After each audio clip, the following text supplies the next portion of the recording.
Welcome everybody to the Wellbeing Collaborative, and that Wellbeing Collaborative is myself, Stephanie Unthank, my partner and colleague Jennifer McDiarmid and Isabel Griffith, and we're here today just to talk to you briefly about our approach to supporting men in Men's Health Week, which starts on the 13th of June 2022.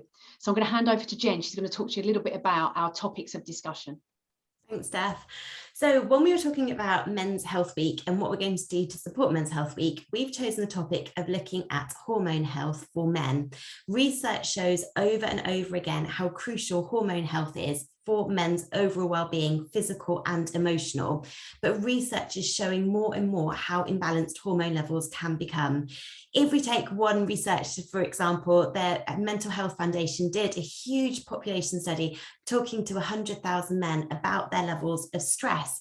And this research showed that at least 86% of the men interviewed suffered from high stress levels. And of those interviewed, those high stress levels for 76% of men actually impact them in either a physical or an emotional way. So stress is something that we really need to focus on. Alongside looking at those stress hormones, it's really important we also think about testosterone levels as well.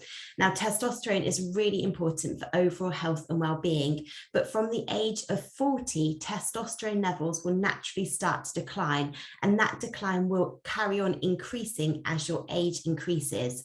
And if we think about an imbalance in either testosterone or stress or a combination of both of those, they can lead to so many different symptoms, from weight gain to brain fog, lack of mental clarity, insomnia, fatigue, inability to cope with stress, change in temperament, and so much more. So I will be talking about the world of nutrition and some simple tips that we can do to support that overall well-being. And then also we will be talking about other elements that can really support with stress. So I will hand over to Isabel. Thanks, Jen. So I'll be following on from the information that you share around men's hormonal health and the relationship between testosterone levels, stress levels, and overall well-being, and delve more into the world of emotional and mental resilience.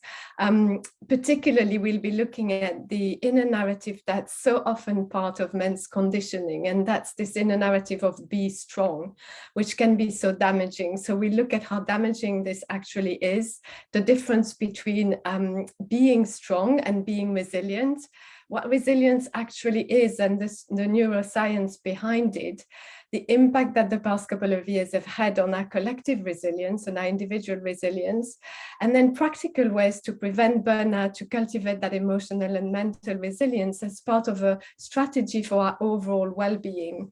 And then Stephanie will be talking about mindfulness and how that can help build that resilience as well. So Steph, I don't know if you want to talk a bit about that as well. Yeah, thanks very much, Isabel. So we'll just finish on this part, and I'll be talking to you about men and mindfulness. And I think that is a bit of a minefield in itself. For every 20 female clients I work with through mindfulness, I work with one male. So there's definitely something going on there in terms of the subject and how people understand it. And I think more broadly, in society, that is a bit of a challenge. What is mindfulness and how does it really work? So really, I have this ambition to break that kind of cycle of understanding and really help both men and women, but particularly for Men's Health Week, to help men to understand how mindfulness can be really accessible, really relatable to their needs, and also just to modernise it a little bit, make it a bit more attractive, I guess, in terms of its use and its effectiveness.